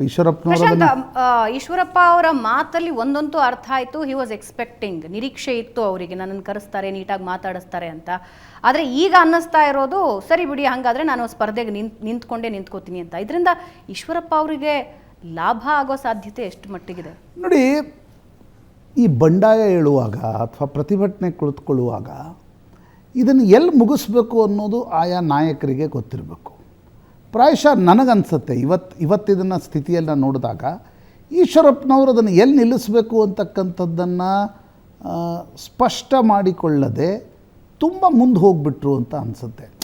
ಸರಿ, ಅವರು ಬಂಡಾಯ ನಿಲ್ಲಬೇಕು, ಅವರು ತಮ್ಮ ವಿರೋಧವನ್ನು ಹೈಕಮಾಂಡ್ವರೆಗೆ ತಲುಪಿಸ್ಬೇಕು ಅಂತಿದ್ದಾರೆ. ಆದರೆ ನೀವು ಯಾವ್ಯಾವ ವಿಷಯಗಳನ್ನು ಹೇಳ್ತಾ ಇದ್ದೀರಿ, ಪರಿವಾರವಾದ ಇರ್ಬೋದು, ವಿಜಯೇಂದ್ರ ಅಧ್ಯಕ್ಷರನ್ನಾಗಿ ಮಾಡಿದ್ದಿರ್ಬೋದು, ಯಡಿಯೂರಪ್ಪನವರ ಬಗ್ಗೆ ಬೇಸರ ಇರ್ಬೋದು, ಎಲ್ಲಿವರೆಗೆ ವ್ಯಾಲಿಡ್ ಇರುತ್ತಂದರೆ ನೀವು ಪಕ್ಷದ ಒಳಗಡೆ ಸಿಸ್ಟಮ್ನಲ್ಲಿ ಕೆಲಸ ಮಾಡಿದಾಗ ಮಾತ್ರ ನಿಮಗೆ ಪ್ರಶ್ನೆ ಕೇಳ್ತಕ್ಕಂಥ ಹಕ್ಕಿರುತ್ತೆ. ಅದರ್ವೈಸ್ ನೀವು ಒಂದು ಕಾಲು ಹೊರಗಿಟ್ಟಾಗ ಈಗೇನಾಗಿದೆ ಅಂತಂದರೆ ಈಶ್ವರಪ್ಪನವರು ಒಂದು ಕಾಲು ಹೊರಗಿಟ್ಟರು, ಹೈಕಮಾಂಡ್ ಜೊತೆಗಿನ ಮಾತುಕತೆಯನ್ನು ಮಾಧ್ಯಮಗಳಲ್ಲಿ ಮಾತನಾಡಿ ಎರಡನೇ ಕಾಲು ಕೂಡ ಹೊರಗಿಡತಕ್ಕಂಥ ಪರಿಸ್ಥಿತಿ ನಿರ್ಮಾಣವಾಗ್ತಾ ಇದೆ. ನಾವು ಮೊನ್ನೆ ಕೂಡ ಇದ್ರ ಬಗ್ಗೆ ವಿಸ್ತೃತವಾಗಿ ಮಾತನಾಡಿದ್ವಿ. ಮುಂದಿನ 4 ವರ್ಷ ಯಾವುದೇ ಚುನಾವಣೆ ಇಲ್ಲ, ಒಂದು. ಎರಡನೇದು, ಕಾಂತೇಶ್ ಅವರ ರಾಜಕೀಯ ಭವಿಷ್ಯ ಏನು ಅಂತಕ್ಕಂಥದ್ದು ಈಶ್ವರಪ್ಪನವರ ಬಂಡಾಯದಿಂದ ಪ್ರಶ್ನಾರ್ಥಕ ಚಿಹ್ನೆಯಾಗಿ ಮಾರ್ಪಾಡಾಗುತ್ತೆ. ಈಶ್ವರಪ್ಪನವರು ಯಾರ್ಯಾರ ಹೆಸರು ಹೇಳ್ತಿದ್ದಾರೆ, ಸಿ ಟಿ ರವಿಗೆ ಟಿಕೆಟ್ ಸಿಕ್ಕಿಲ್ಲ, ಸಿ ಟಿ ರವಿ ಚುನಾವಣೆ ಕೆಲಸದಲ್ಲಿ ಓಡಾಡ್ತಾ ಇದ್ದಾರೆ. ನಳಿನ್ ಕಟೀಲಿಗೆ ಟಿಕೆಟ್ ಸಿಕ್ಕಿಲ್ಲ, ನಳಿನ್ ಕಟೀಲು ಕೇರಳದ ಪ್ರಭಾರಿಯಾಗಿ ಹೋಗಿದ್ದಾರೆ. ಪ್ರತಾಪ್ ಸಿಂಹಕ್ಕೆ ಟಿಕೆಟ್ ಸಿಕ್ಕಿಲ್ಲ, ಪ್ರತಾಪ್ ಸಿಂಹ ಇವತ್ತು ಬೆಂಗಳೂರು ದಕ್ಷಿಣದಲ್ಲಿ ತೇಜಸ್ವ ಸೂರ್ಯ ಜೊತೆ ನಾಮಪತ್ರ ಸಲ್ಲಿಕೆಯ ಕಾರ್ಯಕ್ರಮದಲ್ಲಿ ಭಾಗವಹಿಸಿದ್ರು. ಹೀಗಿರುವಾಗ ಪ್ರಶ್ನೆ ಹೇಳೋದು, ನೀವು ಯಾರಿಗಾಗಿ ಬಂಡಾಯ ಹೇಳ್ತಾ ಇದ್ರಿ? ಬಂಡಾಯ ಹೇಳೋದೇ ನಿಜ ಆಗಿದ್ದಲ್ಲಿ ಅದರ ಮುಂದಿನ ಸಾಧಕ ಬಾಧಕಗಳೇನು ಅಂತಕ್ಕಂಥದ್ದನ್ನು ಕೂಡ ಗಮನಿಸಿ ಬಂಡಾಯ ಹೇಳಬೇಕಾಗತ್ತೆ. ನೀವು ಸರಿ, ಬಿ ಜೆ ಪಿಯಲ್ಲಿ ವಿಜೇಂದ್ರ ಅಧ್ಯಕ್ಷರಾದ ನಂತರ ನನ್ನ ಒಂದು ವಿರೋಧವನ್ನು ನಾನು ಸೂಚಿಸಬೇಕು ಅಂತಕ್ಕಂಥದ್ದು ಈಶ್ವರಪ್ಪನವ್ರು ಅಂದ್ಕೊಂಡಿದ್ರು. ಆದರೆ ನನಗನ್ಸುತ್ತೆ ಈಶ್ವರಪ್ಪನವ್ರಿಗೆ ಎಲ್ಲೋ ಒಂದು ಕಡೆ ಹೈಕಮಾಂಡ್ ಮತ್ತು RSS ಕೊನೆಯ ಗಳಿಗೆಯಲ್ಲಿ ಮನವೊಲಿಸಿ ಏನಾದರೂ ಟಿಕೆಟ್ ಕೊಡಬಹುದು ಅಂತಕ್ಕಂಥ ಒಂದು ಅಂದಾಜಿತ್ತು. ಆದರೆ ಅದು ಕೂಡ ಮುಂದೆ ಹೋಯಿತು. ಇಲ್ಲ, ಟಿಕೆಟ್ ಕೊಡಲಿಕ್ಕೆ ಸಾಧ್ಯವೇ ಇಲ್ಲ, ಎಲ್ಲಿ ಕೊಡಬೇಕು? ಈಗ ನೀವು ಕ್ಷೇತ್ರ ನೋಡಿದಾಗ ಬಿ ಜೆ ಪಿಯಿಂದ ಕುರುಬರಿಗೆ ಟಿಕೆಟ್ ಕೊಡೋದು ಕಷ್ಟ ಆಗತ್ತೆ. ಹೋಲಿಸ್ಟಿಕ್ಕಾಗಿ ಇಡೀ ರಾಜ್ಯವನ್ನು ನೋಡಿದಾಗ ಒಂದು ಕುರುಬರಿಗೆ ಸೀಟ್ ಕೊಡಬೇಕು ಅಂತಕ್ಕಂಥ ಈಶ್ವರಪ್ಪನವರ ಡಿಮ್ಯಾಂಡ್ನಲ್ಲಿ ಒಂದು ರೀತಿಯ ಲೆಜಿಟಿಮಸಿ ಇತ್ತು, ಒಂದು ರೀತಿಯಾಗಿರ್ತಕ್ಕಂಥ ಅಕ್ಸೆಪ್ಟಬಿಲಿಟಿ ಇತ್ತು. ಆದರೆ ಬಿ ಜೆ ಪಿಯ ರಾಜ್ಯ ನಾಯಕರು ಮತ್ತು ಹೈಕಮಾಂಡ್ ಕೂಡ ಈಶ್ವರಪ್ಪನವ್ರ ಜೊತೆ ಈಗ ನಿನ್ನೆ ಏನು ಚರ್ಚೆ ಮಾಡ್ತಾ ಇದ್ದಾರೆ, ಇದೊಂದು 15 ದಿನದ ಹಿಂದೆ ದಿಲ್ಲಿಗೆ ಕರೆಸ್ಕೊಂಡು ಮಾತನಾಡಿದರೆ ಈಶ್ವರಪ್ಪನವರು ಇಷ್ಟು ಮುಂದೆ ಹೋಗ್ತಾ ಇರಲಿಲ್ಲ. ಈಶ್ವರಪ್ಪನವರು ಕೂಡ ಮಗನಿಗೆ ಹಾವೇರಿಯಲ್ಲಿ ಟಿಕೆಟ್ ಕೊಡ್ತಾರೆ, ಸಂಘ ಒಪ್ಪಿದೆ, ಹೈಕಮಾಂಡ್ ಒಪ್ಪಿದೆ ಅಂತಕ್ಕಂಥದ್ದನ್ನು ಹೇಳ್ತಾ ಕುಳಿತರೆ ಹೊರತು ನೇರವಾಗಿ ಹೂ ಮ್ಯಾಟರ್ಸ್, ಟಿಕೆಟ್ ಹಂಚಿಕೆಯಲ್ಲಿ who matters, number 1 and number 2 matters. Sumalatha ಹೋಗಿ ಪ್ರಧಾನಮಂತ್ರಿಗಳನ್ನು ಭೇಟಿ ಆಗ್ತಾ ಇದ್ದಾರೆ ಮಂಡ್ಯದ ವಿಷಯಕ್ಕೆ, ಅಮಿತ್ ಶಾ ಅವರನ್ನು ಭೇಟಿ ಆಗ್ತಿದ್ದಾರೆ, ನಡ್ಡಾ ಅವರನ್ನ ಭೇಟಿ ಆಗ್ತಿದ್ದಾರೆ. ಈಶ್ವರಪ್ಪನವರು ಕೂಡ ದಿಲ್ಲಿಗೆ ಹೋಗಿ ನನ್ನ ಮಗನಿಗೆ ಸಿಗುತ್ತೋ ಇಲ್ವೋ, ಸಿಗಲಿಲ್ಲ ಅಂದರೆ ನೆಕ್ಸ್ಟ್ ಏನು? ಪ್ರಾಯಶಃ ನನಗನ್ಸುತ್ತೆ ಕರ್ನಾಟಕದ ಬಿ ಜೆ ಪಿಯ ಅತಿ ದೊಡ್ಡ ಸಮಸ್ಯೆ ಈಗೋ ಟಸಲ್ ಕೂಡ ಹೌದು, ಕಮ್ಯುನಿಕೇಷನ್ ಗ್ಯಾಪ್ ಕೂಡ ಹೌದು. ಈ ಪ್ರಕರಣದಲ್ಲಿ ಆ ಕಮ್ಯುನಿಕೇಷನ್ ಗ್ಯಾಪ್ ಮತ್ತೊಮ್ಮೆ ಸ್ಪಷ್ಟವಾಗಿ ಕಂಡು ಬರ್ತಾ ಇದೆ. ಒಬ್ಬ ಹಿರಿಯ ನಾಯಕರಿಗೆ ದಿಲ್ಲಿಗೆ ಕರೆಸ್ಕೊಳ್ಳುವಾಗ ಭೇಟಿಗೂ ಸಮಯ ಸಿಗದೇ ಇದ್ದಾಗ he will push to the wall and he has to stand a rebel. ಆ ಪರಿಸ್ಥಿತಿ ಇವತ್ತು ಈಶ್ವರಪ್ಪನವ್ರಿಗೂ ಬಂದು ತಲುಪಿದೆ. ಲಾಸ್ಟ್ ಕಮೆಂಟ್ ರವಿ ಶಿವರಾಮ್, ಮುಂದೆ ಈಶ್ವರಪ್ಪ ಮತ್ತು ಕಾಂತೇಶ್ ಅವರ ರಾಜಕೀಯ ಹಾದಿ ಕವಲುದಾರಿಯಲ್ಲಿದೆಯಾ? ಹಾಗಾದರೆ ಒಂದು ಕಡೆ ಈಗ BJP ಮತ್ತು RSS ಯಾರ ಮಾತನ್ನು ಕೇಳೋ ಪರಿಸ್ಥಿತಿಯಲ್ಲಿ ಈಶ್ವರಪ್ಪ ಇಲ್ಲ. ಹಾಗಾದರೆ ವಾಟ್ ನೆಕ್ಸ್ಟ್? ಈಗ ಎಲೆಕ್ಷನ್ ಮುಗಿದೋಗ್ಬಿಡುತ್ತೆ, ರಿಸಲ್ಟ್ಸ್ ಏನಿದೆಯೋ ಅದನ್ನು ಆಮೇಲೆ ಯೋಚನೆ ಮಾಡೋಣ. ಆದರೆ ವಾಟ್ ನೆಕ್ಸ್ಟ್? ಈಶ್ವರಪ್ಪ ಮತ್ತು ಅವ್ರ ಮಗನ ಬಗ್ಗೆ ಯೋಚನೆ ಮಾಡೋದಾದರೆ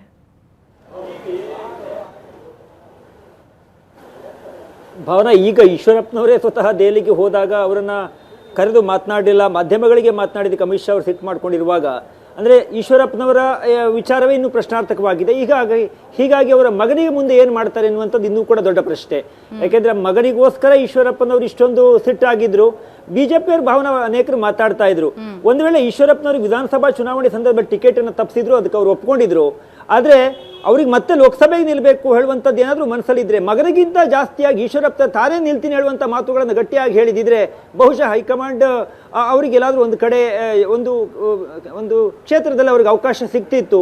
ಬಹುಶಃ ಅವ್ರಿಗೊಂದು ಕ್ಷೇತ್ರವನ್ನು ಕೂಡ ಕೇಳಿದ್ರು. ಆದರೆ ಆರಂಭದಲ್ಲಿ ಮಗನಿಗೆ ಟಿಕೆಟ್ ಅನ್ನ ಕೇಳಿ ನಂತರದಲ್ಲಿ ಮಗನಿಗೆ ಟಿಕೆಟ್ ಸಿಗದೇ ಇರುವಾಗ ವಿಜೇಂದ್ರ ಅವರಿಗೆ ಬೈತಾ, ಯಡಿಯೂರಪ್ಪನವರಿಗೆ ಬೈತಾ, ಕುಟುಂಬ ರಾಜಕಾರಣ ಬಗ್ಗೆ ಪ್ರಶ್ನೆಯನ್ನು ಮಾಡ್ತಾ ಹೋದಾಗ ಸಹಜವಾಗಿ ಬಿಜೆಪಿ ಕೂಡ ಇದನ್ನು ಆರಂಭದಲ್ಲಿಯೇ ಸೀರಿಯಸ್ ಆಗಿ ತೆಗೆದುಕೊಂಡಂತೆ ಕಂಡಿಲ್ಲ. ಮೊನ್ನೆ ಅಷ್ಟೇ ಪ್ರಶಾಂತ್ ಒಂದು ಅಂಕಣದಲ್ಲಿ ಬರೆದಿದ್ರು, ನೀವು ಸಿದ್ಧಾಂತವನ್ನ ನೆನಪು ಮಾಡ್ಕೊಳ್ಳೋದು ತಮಗೆ ಅನುಕೂಲ ಆಗದೆ ಇರುವ ಸಂದರ್ಭದಲ್ಲ, ಒಂದು ಯಾವುದಾದ್ರೂ ಕುಟುಂಬ ರಾಜಕಾರಣವನ್ನಾಗಲಿ ಅಥವಾ ಇನ್ಯಾವುದೋ ಒಂದು ವಿಚಾರಗಳನ್ನು ನೀವು ವಿರೋಧ ಮಾಡೋದಾದ್ರೆ ಅದು ಆರಂಭದಲ್ಲಿ ಮಾಡಬೇಕು. ತಮಗೆ ಅವಕಾಶಗಳು ಸಿಗದೇ ಇರುವ ಸಂದರ್ಭದಲ್ಲಿ ಈ ರೀತಿಯ ಸಿದ್ಧಾಂತ, ಹಿಂದುತ್ವ, ಕುಟುಂಬ ರಾಜಕಾರಣ ಹೇಳುವಂತೆಲ್ಲ ಮಾಡಿದಾಗ ಹೆಚ್ಚಿನ ಸೀರಿಯಸ್ ಆಗಿ ತೆಗೆದುಕೊಳ್ಳೋದಿಲ್ಲ ಅಂತ ಅನ್ಸುತ್ತೆ. ಅದಕ್ಕೆ ಬೆಸ್ಟ್ ಉದಾಹರಣೆ ಈಶ್ವರಪ್ಪನವ್ರದ್ದು. ಕರ್ನಾಟಕದ 3 ಪಕ್ಷಗಳು ಜಾತಿ ಪಾರ್ಟಿಗಳು. ಒಂದು ಲಿಂಗಾಯತ ಬಾಹುಳ್ಯ ಪಾರ್ಟಿ BJP, ಅಹಿಂದ ಬಾಹುಳ್ಯ ಪಾರ್ಟಿ ಕಾಂಗ್ರೆಸ್ಸು, ಒಕ್ಕಲಿಗ ಬಾಹುಳ್ಯ ಪಾರ್ಟಿ JDS. ಯಾವ ಪಾರ್ಟಿಯಲ್ಲಿ ಯಾರು ಹತ್ರೆ ಅಲ್ಲಿ ಹೈಕಮಾಂಡ್ ಎಚ್ಚೇಳುತ್ತೆ ಅಂತಕ್ಕಂಥದ್ದು ಗೊತ್ತಿದ್ದು ಈ ಬಂಡಾಯವನ್ನು ಮಾಡಬೇಕಿತ್ತು ನನ್ನ ಅಂದಾಜಿನ ಪ್ರಕಾರ. ಈಗ ಕಾಂಗ್ರೆಸ್ನಲ್ಲಿ ಒಬ್ಬ ಲಿಂಗಾಯತ ನಾಯಕ ಬಂಡಾಯ ಹೂಡಿದ್ರೆ, ಈಗ ಜಗದೀಶ್ ಶೆಟ್ಟರ್ ಹೋದರು, ಕಾಂಗ್ರೆಸ್ ಭಾಳ ತಲೆ ಕೆಡಿಸ್ಕೊಳ್ಳಿಲ್ಲ.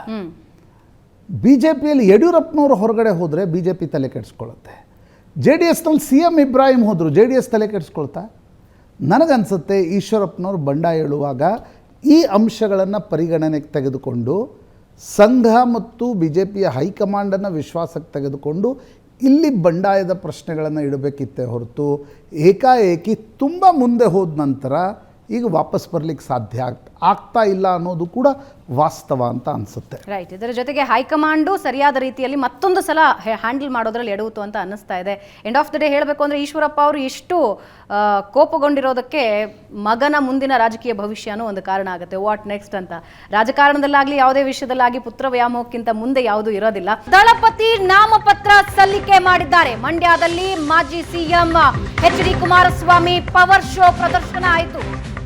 ಎಚ್ಡಿಕೆ ಪರವಾಗಿ ಮೈತ್ರಿ ನಾಯಕರು ಒಗ್ಗಟ್ಟು ಪ್ರದರ್ಶನ ಮಾಡಿದ್ರು. ಮಂಡ್ಯದಲ್ಲಿ ಜೆಡಿಎಸ್ ಅಭ್ಯರ್ಥಿ ಕುಮಾರಸ್ವಾಮಿ ನಾಮಪತ್ರ ಸಲ್ಲಿಕೆಯಾಗಿದೆ. 3 ಬಾರಿ ನಾಮಪತ್ರ ಸಲ್ಲಿಸಿದ್ದಾರೆ ಎಚ್.ಡಿ. ಕುಮಾರಸ್ವಾಮಿ. ನಾಮಿನೇಷನ್ 3 ಬಾರಿ ಆಗಿದೆ. ಅದಕ್ಕೂ ಮುಂಚೆ ಟೆಂಪಲ್ ರನ್ ಮಾಡಿದ್ದಾರೆ. ಮಂಡ್ಯದ ಪ್ರಮುಖ ಪ್ರತಿಮೆಗಳಿಗೆ ಮಾಲಾರ್ಪಣೆ ಮಾಡಿದ್ದಾರೆ.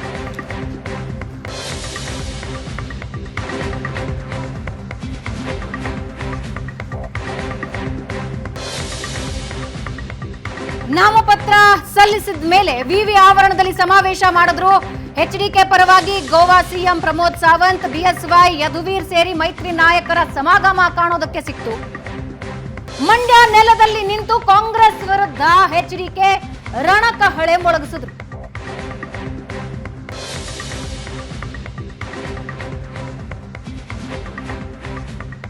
ಟೆಂಪಲ್ ರನ್ ವಿಜುವಲ್ಸ್ ಅನ್ನ ನೀವು ನೋಡ್ತಾ ಇದ್ದೀರಾ. ಅರ್ಕೇಶ್ವರ ಸ್ವಾಮಿ ದೇವಸ್ಥಾನದಲ್ಲಿ ಪೂಜೆ ಸಲ್ಲಿಸ್ತಾ ಇದ್ದಾರೆ ಎಚ್ಡಿಕೆ. ಮಂಡ್ಯದ ಪೇಟೆ ಬೀದಿಯ ಲಕ್ಷ್ಮೀ ಜನಾರ್ದನ ಸ್ವಾಮಿಗೆ ಪೂಜೆ ಸಲ್ಲಿಸಿದ್ರು. ಅರ್ಕೇಶ್ವರ ಸ್ವಾಮಿಗೆ ಪೂಜೆ ಸಲ್ಲಿಸ್ತಾ ಇರೋದನ್ನ ನೀವು ವಿಜುವಲ್ಸ್ ನಲ್ಲಿ ನೋಡ್ತಾ ಇದ್ದೀರಾ. ಶ್ರೀ ಕಾಳಿಕಾಂಬಾ ದೇವಸ್ಥಾನದಲ್ಲಿ ಪೂಜೆ ಸಲ್ಲಿಸ್ತಾರೆ. ಕಾವೇರಿ ಪ್ರತಿಮೆ, ಜಯಚಾಮರಾಜೇಂದ್ರ ಒಡೆಯರ್ ಪ್ರತಿಮೆಗಳಿಗೆ ಮಾಲಾರ್ಪಣೆ ಮಾಡ್ತಾರೆ.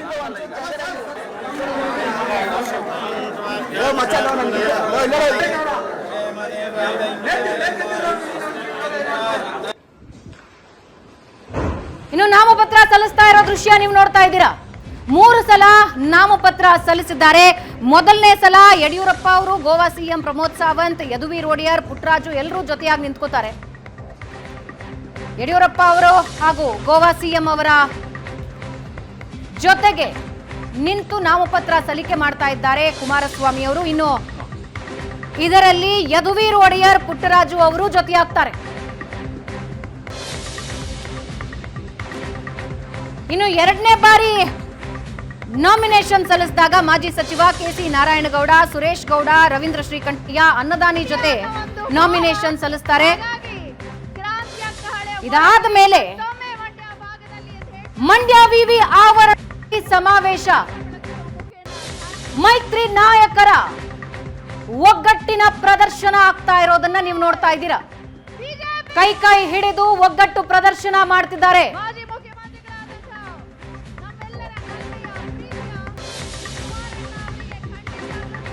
2019ರಲ್ಲಿ ಸೀನ್ ಚೇಂಜ್ ಇತ್ತು. ಕಾಂಗ್ರೆಸ್ ಮತ್ತು ಜೆಡಿಎಸ್ ಕೈ ಕೈ ಹಿಡಿದು ಒಗ್ಗಟ್ಟಾಗಿ ಬಿಜೆಪಿ ವಿರುದ್ಧ ಹೋರಾಡಿದ್ರು. 2024ಕ್ಕೆ ಸನ್ನಿವೇಶ ಬದಲಾಗಿದೆ. ಬಿಜೆಪಿ ಜೆಡಿಎಸ್ ಒಟ್ಟಾಗಿ ನಿಂತು ಕಾಂಗ್ರೆಸ್ ವಿರುದ್ಧ ರಣಕಹಳೆ ಮೊಳಗಿಸ್ತಾ ಇದ್ದಾರೆ. ಇದೇ ಸಮಾವೇಶದಲ್ಲಿ ಕಾಂಗ್ರೆಸ್ ವಿರುದ್ಧ ಬಾಣಗಳ ಮೇಲೆ ವಾಗ್ಬಾಣಗಳನ್ನ ಎಚ್.ಡಿ. ಕುಮಾರಸ್ವಾಮಿ ಅವರು ಬಿಟ್ರು. ಏನ್ ಹೇಳಿದ್ರು ಹಾಗಾದ್ರೆ ಕಾಂಗ್ರೆಸ್ ವಿರುದ್ಧ ಕೇಳಿಸ್ಕೊಡಿ. ಶಿವಕುಮಾರ್ ಅವರೇ, ನನ್ನ ಸಹೋದರ ಅಲ್ಲಿ ನಮ್ಮ ರಾಮನಗರ ಜಿಲ್ಲೆ, ನನ್ನನ್ನು ಬೆಳೆಸಿರ್ತಕ್ಕಂಥ ಜಿಲ್ಲೆಯಲ್ಲಿ ನೀವೇನು ಕೊಟ್ರಿ ಈ ಭಾಗದ ಜನತೆಗೆ? ಅದೇನೋ ಹೇಳ್ತಾರೆ, 8 ಜನ ಒಕ್ಕಲಿಗರಿಗೆ ಟಿಕೆಟ್ ಕೊಟ್ಟವರಂತೀಗ. 8 ಜನ ಒಕ್ಕಲಿಗರಿಗೆ. ಇಲ್ಲಿ ಜಾತಿಯ ರಾಜಕಾರಣದ ಮುಖಾಂತರ ನೀವು ನಿಮ್ಮ ಸ್ಥಾನವನ್ನು ಭದ್ರ ಮಾಡ್ಕೋಬೇಕು ಅಂತ ಏನು ಹೊರಟಿದ್ದೀರಿ? ಶಿವಕುಮಾರ್ ಅವರೇ, ಕೇಳಲಿಕ್ಕೆ ಬಯಸ್ತೀನಿ. ಪೇಪರು ಪೆನ್ನು ಕೇಳಿದ್ರಿ ಕಳೆದ ಚುನಾವಣೆಯಲ್ಲಿ. ಈ ನಾಡಿನ ಪುಣ್ಯಾತ್ಮ ತಂದೆ ತಾಯಂದ್ರು ಕೊಟ್ಟಿದ್ದಾರೆ. ಈ ಭಾಗದ ಜನ ಪೇಪರು ಪೆನ್ ನಿಮಗೆ ಕೊಟ್ಟಿದ್ದಾರೆ. ಪೇಪರು ಪೆನ್ನನ್ನು ಈ ಒಂದು ಕಾವೇರಿ ನೀರನ್ನು ಉಳಿಸ್ಲಿಕ್ಕೆ ಉಪಯೋಗ ಮಾಡಿದ್ರು, ಬೆಂಗಳೂರು ನಗರದಲ್ಲಿ ಯಾವ ದೊಡ್ಡ ದೊಡ್ಡ ಕಟ್ಟಡ ಕಟ್ತಾ ಇದ್ದಾರೆ ಅವರಿಗೆ ಚದುರಕ್ಕೆ 100 ರೂಪಾಯಿ ಫಿಕ್ಸ್ ಮಾಡ್ಕೊಂಡು ಹಗಲು ತೋರಣೆ ಮಾಡ್ತಕ್ಕಂಥ ಕೆಲಸ ಮಾಡ್ಕೊಂಡು ಹೊರಟಿದ್ದಾರಲ್ಲ, ಅದಕ್ಕೆ ಈ ಪುಣ್ಯಾತ್ಮ ತಂದೆ ತಾಯಂದರು ನಿಮಗೆ ಪೇಪರ್ ರೂಪನ್ನು ಕೊಟ್ಟಿದ್ದಾರೆ. ಶಿವಕುಮಾರ್ ಅವರೇ, ಈ ಎಲ್ಲ ನೀರಾವರಿ ಯೋಜನೆಗಳಿಗೆ ಕೇಂದ್ರ ಸರ್ಕಾರದಿಂದ ಅನುಮತಿಯನ್ನು ನಾವು ತರದೇ ಇದ್ದರೆ ಮತ್ತೆಂದು ರಾಜಕೀಯದಲ್ಲಿ ಮುಂದುವರಿಯತಕ್ಕಂಥ ಪ್ರಶ್ನೆ ಇಲ್ಲ. ಇದನ್ನು ನಿಮ್ಮ ಮುಂದೆ ನಾನು ಮಾತು ಕೊಡ್ತಾ ಇದ್ದೇನೆ. 5 kg ಅಕ್ಕಿ ನರೇಂದ್ರ ಮೋದಿ ಅವರು ಕೇಂದ್ರ ಸರ್ಕಾರದಿಂದ ಕೊಡ್ತಾ ಇದ್ದಾರೆ, ಪುಕ್ಕಟ್ಟೆ ಅಕ್ಕಿನ. ಇನ್ನು 5 kg ಅಕ್ಕಿನ ಇವರು ಕೊಡಲಿಕ್ಕೆ ಸಾಧ್ಯ ಇಲ್ಲದೆ 170 ರೂಪಾಯಿ ಇವತ್ತು ನಿಮಗೆ ಕೊಡ್ತೀವಿ ಅಂತ ಹೇಳಿದ್ದಾರೆ. ಎಷ್ಟು ಜನಕ್ಕೆ ದುಡ್ಡು ಬರ್ತಿದೆಯೋ ಏನು ಕಥೆಯೋ ಗೊತ್ತಿಲ್ಲ. ಮದ್ಯದ ಅಂಗಡಿಗಳು ಬೆಳಗ್ಗೆ 6 ಗಂಟೆಗೆ ಪ್ರಾರಂಭ ಮಾಡಿದ್ದಾರೆ ಹಳ್ಳಿನಲ್ಲಿ. ಅದರ ರೇಟ್ ಎಲ್ಲಿಗೆ ತಗೊಂಡೋಗಿದ್ದಾರೆ? ಇಲ್ಲಿ 2,000 ರೂಪಾಯಿ ಕೊಟ್ಟು ನಿಮ್ಮ ಹತ್ರ 7,000 ರೂಪಾಯಿ ವಸೂಲಿ ಮಾಡ್ತಾರೆ. ನನ್ನ ಮೇಲೆ ವಿಶ್ವಾಸ ಇಡಿ. ನಾನು ಮುಂದಿನ ದಿನಗಳಲ್ಲಿ ಕೇಂದ್ರ ಸರ್ಕಾರದಿಂದ ಕಾರ್ಯಕ್ರಮಗಳನ್ನು ಕೇಂದ್ರ ಸರ್ಕಾರದಿಂದ ತಂದು ಕೊಡ್ತಕ್ಕಂಥದ್ದು ನನ್ನ ಜವಾಬ್ದಾರಿ. ಈ ಬಾರಿ ಜನತಾದಳವನ್ನ ಮತ್ತು ಬಿಜೆಪಿಯ ಮೈತ್ರಿಯ ಒಂದು ಹೊಂದಾಣಿಕೆ ಏನಿದೆ, ಬಹುಶಃ ಕರ್ನಾಟಕ ರಾಜ್ಯದಲ್ಲಿ ಐತಿಹಾಸಿಕವಾದಂತಹ ಹೆಚ್ಚಿನ ಬಹುಮತವನ್ನ ನಿಮ್ಮೆಲ್ಲರ ಆಶೀರ್ವಾದದಿಂದ ಈ ಚುನಾವಣೆಯಲ್ಲಿ ನೀಡತಕ್ಕಂಥದ್ರ ಮುಖಾಂತರ ನನಗೆ ಇದು ದೇವರ ಸಭೆ. ನನಗೆ ದೇವರ ಸಭೆ. ಇವತ್ತು ನಾನು ಯಾವ ಕಾರಣಕ್ಕೋಸ್ಕರವಾಗಿ ಬಿಜೆಪಿಯ ಜೊತೆ ಮೈತ್ರಿಯ ಸಂಬಂಧವನ್ನು ಬೆಳೆಸಿದ್ದೇನೆ, ದಯವಿಟ್ಟು ಈ ನಾಡಿನ ಜನತೆ ಈ ಒಂದು ವೇದಿಕೆ ಮುಖಾಂತರ ನಾನು ಮನವಿ ಮಾಡ್ತೇನೆ. ಈ ನಾಡಿನ ಜನತೆಗೆ ಇವತ್ತು ನಾನು ವೈಯಕ್ತಿಕವಾದ ಸ್ಥಾನಮಾನಗಳಿಗೋಸ್ಕರವಾಗಿ ಬಿಜೆಪಿಯ ಜೊತೆ ಈ ಒಂದು ಮೈತ್ರಿಯ ಸಂಬಂಧವನ್ನು ಬೆಳೆಸಿಲ್ಲ. ಈ ಜಿಲ್ಲೆಗೆ ಹಲವಾರು ನನ್ನ ರೈತರ ಬದುಕನ್ನು ಸರಿಪಡಿಸಲಿಕ್ಕೆ ಈ ಬಾರಿ ನೀನೇ ನಿಲ್ಲಬೇಕು ಅಂತಕ್ಕಂಥ ದೂರವಾಣಿ ಮುಖಾಂತರ ಹಲವಾರು ಹಿರಿಯರ ಒಂದು ಒತ್ತಡ ಏನಿದೆ, ಒಂದು ಮಾತನ್ನ ಹೇಳಿದ್ರು. ಎಸ್, ಈ ಬಗ್ಗೆ ನಮ್ಮ ಜೊತೆ ಮಾತನಾಡೋದಕ್ಕೆ ನಮ್ಮ ರಾಜಕೀಯ ವಿಶ್ಲೇಷಕರಾದ ಪ್ರಶಾಂತ್ ನಾತು ನಮ್ಮೊಂದಿಗೆ ಜಾಯ್ನ್ ಆಗ್ತಾ ಇದ್ದಾರೆ ಲೈವ್ ನಲ್ಲಿ. ಪ್ರಶಾಂತ್, 2019ಕ್ಕೂ 2023ಕ್ಕೂ ಇರೋ ವ್ಯತ್ಯಾಸ ನೋಡಿ, ಸನ್ನಿವೇಶ ಹೆಂಗೆ ಬದಲಾಗಿದೆ. ನಿಖಿಲ್ ಕುಮಾರಸ್ವಾಮಿನ ಗೆಲ್ಲಿಸಬೇಕು ಅಂತ ಕೈ ಹಿಡಿದು ಜೋಡೆತ್ತುಗಳು ಅಂದ ರೀತಿ ಓಡಾಡಿದ್ರು DK ಶಿವಕುಮಾರ್, HD ಕುಮಾರಸ್ವಾಮಿ. ಇವತ್ತು ಇಬ್ರು ಒಬ್ಬರು ವಿರುದ್ಧ ಒಬ್ಬರು ಹೊಡೆದಾಡೋದಕ್ಕೆ ನಿಂತಿದ್ದಾರೆ. ಕುಮಾರಸ್ವಾಮಿ ಅವರ ಮಾತುಗಳನ್ನು ನಾವು ಕೇಳಿಸ್ಕೊಳ್ತಾ ಇದ್ವಿ. ಸನ್ನಿವೇಶ ಹೇಗೆ ಬದಲಾಗತ್ತೆ ನೋಡಿ. ನೋಡಿ ಭಾವನಾ, ರಾಜಕಾರಣ ಏನು ಬದುಕೇನು, ಟೈಮ್ ಕಿ ಬಾತ್ ಹೈ ಅಥವಾ ಕಾಲಾಯ ತಸ್ಮೈ ನಮಃ ಅಂತ ಹೇಳ್ತಾರಲ್ಲ, ಅದು ರಾಜಕಾರಣಕ್ಕೂ ಅನ್ವಯ ಆಗತ್ತೆ. 2019ರಲ್ಲಿ ಕುಮಾರಸ್ವಾಮಿಯವರು ಮುಖ್ಯಮಂತ್ರಿಯಾಗಿದ್ದರು. ತನ್ನ ಮಗನನ್ನು ಹೇಗಾದರೂ ಮಾಡಿ ಸಂಸದನನ್ನಾಗಿ ಮಾಡಬೇಕು ಅನ್ನುವ ಕಾರಣಕ್ಕೋಸ್ಕರ ಮಂಡ್ಯ ಫೇವರೇಬಲ್ ಮುಖ್ಯಮಂತ್ರಿ ಆಗಿರುವ ಸಂದರ್ಭದಲ್ಲಿ ಒಕ್ಕಲಿಗರ ಒಂದು ದೊಡ್ಡ ಮನೆತನದ ಕುಡಿ ಅನ್ನುವ ಕಾರಣದಿಂದ ನಿಖಿಲ್ ಕುಮಾರಸ್ವಾಮಿಯವರನ್ನು ಚುನಾವಣೆಗೆ ನಿಲ್ಲಿಸಿದರು. ಏಕಾಏಕಿ ಸುಮಲತಾ ಚುನಾವಣೆ ಕಡಕ್ಕೆ ಧುಮುಕಿದ್ರು. ರೇವಣ್ಣ ಅವ್ರ ಬಗ್ಗೆ ಏನೋ ಮಾತನಾಡಿದರು. ಅದೇ ದೊಡ್ಡ ರಾದ್ಧಾಂತ ಆಗ್ತಾ ನಿಖಿಲ್ ಚುನಾವಣೆ ಸೋತರು, ಸುಮಲತಾ ಚುನಾವಣೆ ಗೆದ್ದರು. ಅದರ ಕಾನ್ಸಿಕ್ವೆನ್ಸ್ ಆಗಿ ಕುಮಾರಸ್ವಾಮಿ ಮತ್ತು ಕಾಂಗ್ರೆಸ್ನ ಸಮ್ಮಿಶ್ರ ಸರ್ಕಾರ ಬಿದ್ದೋಯ್ತು. JDS ಮತ್ತು ಕಾಂಗ್ರೆಸ್ನಿಂದಲೇ 17 ಜನ ಶಾಸಕರು BJPಯತ್ತ ಶಿಫ್ಟ್ ಆಗೋದ್ರು. 2023 ಬರ್ತಾ JDS 38 ಇದ್ದಿದ್ದು 19ಕ್ಕೆ ಬಂತು. ಆದರೆ 50% ತನ್ನ ಸೀಟ್ಗಳನ್ನು ಕಳ್ಕೊಳ್ತು, 8% ವೋಟ್ಸ್ಗಳನ್ನು ಕಳ್ಕೊಳ್ತು. BJP ಜೊತೆ ಮೈತ್ರಿ ಮಾಡಿಕೊಳ್ಳಲೇಬೇಕಾಗಿರ್ತಕ್ಕಂಥ ಅನಿವಾರ್ಯತೆಗೆ JDS ಬಂದಿದೆ. ನೋಡಿ, JDS ಹುಟ್ಟಿದ್ದು 1999ರಲ್ಲಿ. ಆಗ ರಾಮಕೃಷ್ಣ ಹೆಗಡೆ ಮತ್ತು JH ಪಟೇಲರು JDU ಅಂತ ಸ್ಥಾಪಿಸ್ಕೊಂಡ್ರು. ಜಾರ್ಜ್ ಫರ್ನಾಂಡಿಸ್ರ ಪಕ್ಷವನ್ನು ಸೇರಿ ಇಲ್ಲಿ 99ರಲ್ಲಿ ಚುನಾವಣೆಯನ್ನು ಎದುರಿಸಿದ್ರು. ದೇವೇಗೌಡರು JDS ಸ್ಥಾಪಿಸ್ಕೊಂಡ್ರು, ಜನತಾದಳ ಸೆಕ್ಯುಲರ್. ಆದರೆ ಆಗ ಕಾಂಗ್ರೆಸ್ ಮುಖ್ಯಮಂತ್ರಿ ಅಭ್ಯರ್ಥಿಯನ್ನಾಗಿ ಮಾಡಿದ್ದು SM ಕೃಷ್ಣ ಅವರನ್ನು, ಅಂದರೆ ಒಬ್ಬ ಒಕ್ಕಲಿಗ ನಾಯಕನನ್ನು, ಮಂಡ್ಯ ಮದ್ದೂರಿಗೆ ಸೇರಿರ್ತಕ್ಕಂಥ ಒಬ್ಬ ಒಕ್ಕಲಿಗ ನಾಯಕನನ್ನು ಕಾಂಗ್ರೆಸ್ ಮುಖ್ಯಮಂತ್ರಿ ಅಭ್ಯರ್ಥಿ ಅಂತ ಘೋಷಿಸಿದಾಗ JDUನೂ ಅಪ್ಪಚ್ಚಿ ಆಯಿತು, JDS ಕೂಡ ಅಪ್ಪಚ್ಚಿ ಆಯಿತು. ಕಾಂಗ್ರೆಸ್ಗೆ ಕರ್ನಾಟಕದಲ್ಲಿ ಒಂದು ಸ್ಪಷ್ಟ ಬಹುಮತ ದೊರೆಯಿತು. ಅದಾದ ನಂತರ ಎಂದೂ ಕೂಡ JDS ಒಬ್ಬ ಒಕ್ಕಲಿಗ ನಾಯಕನ ಥ್ರೆಟ್ಟನ್ನು ಕಳೆದ 24-25 ವರ್ಷಗಳಲ್ಲಿ ಎದುರಿಸಿರಲಿಲ್ಲ.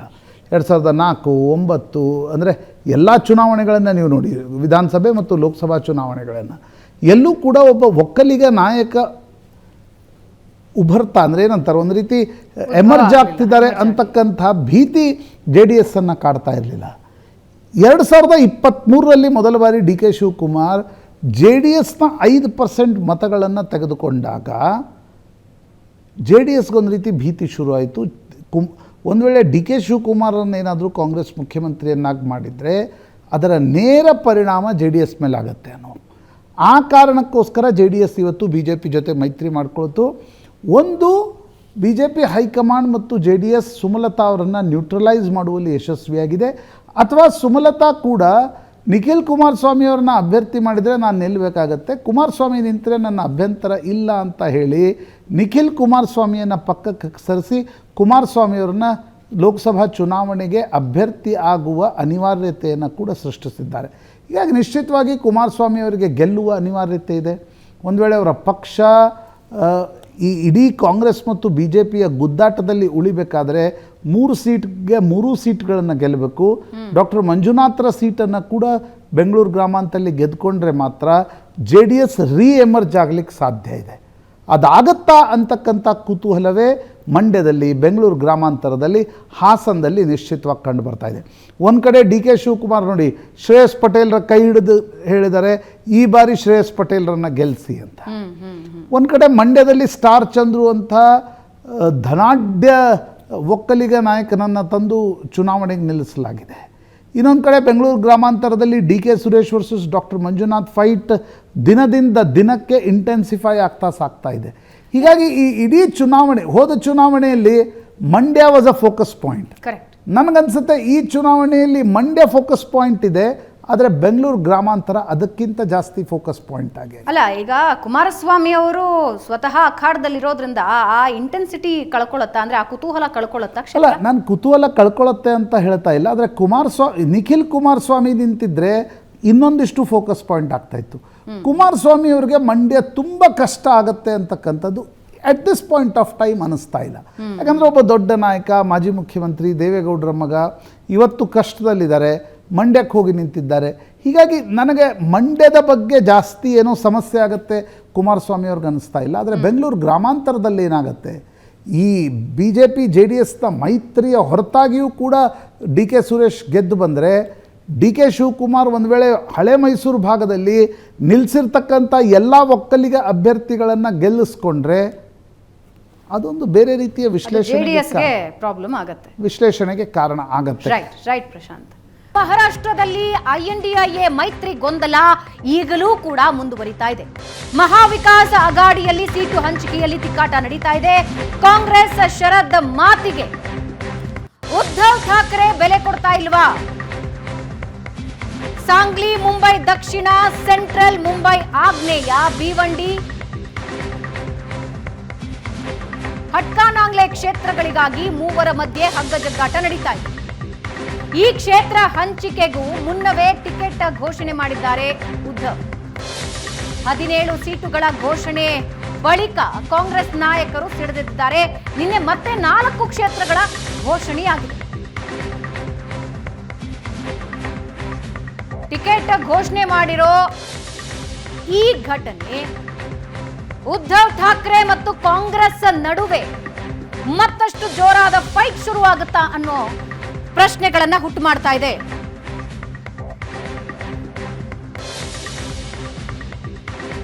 ಕಾಂಗ್ರೆಸ್ ಕೋಪಕ್ಕೆ ಕಾರಣ ಏನಂದ್ರೆ, ಕಾಂಗ್ರೆಸ್ ಅಸ್ತಿತ್ವ ಹೆಚ್ಚಾಗಿರೋ ಕಡೆ ಉದ್ಧವ್ ಬಣ ಸ್ಪರ್ಧೆ ಮಾಡ್ತಾ ಇದೆ. 48 ಕ್ಷೇತ್ರಗಳ ಪೈಕಿ ಈಗಾಗಲೇ 21 ಕ್ಷೇತ್ರಗಳ ಟಿಕೆಟ್ ಘೋಷಣೆಯಾಗಿದೆ. ಉದ್ಧವ್ ನಿರ್ಧಾರದ ವಿರುದ್ಧ ಕಾಂಗ್ರೆಸ್ ನಾಯಕರು ಸಿಡಿಮಿಡಿ ಅಂತ ಇದ್ದಾರೆ.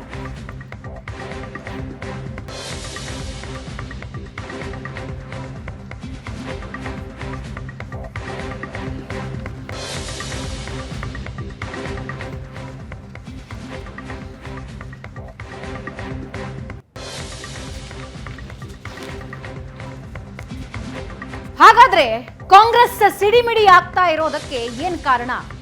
ಬಿಜೆಪಿ ಬಿಟ್ಟು ಉದ್ಧವ್ ಸೇನೆ ಸೇರಿದ್ರು. ಹಾಲಿ ಸಂಸದ ಜಲಗಾಂವ್ ಕ್ಷೇತ್ರದಲ್ಲಿ ಹಾಲಿ ಸಂಸದನಿಗೆ ಕೋಕ್ ನೀಡಲಾಗಿದೆ. MP ಉನ್ಮೇಶ್ ಪಾಟೀಲ್ಗೆ ಟಿಕೆಟ್ ನೀಡದ ಬಿಜೆಪಿ.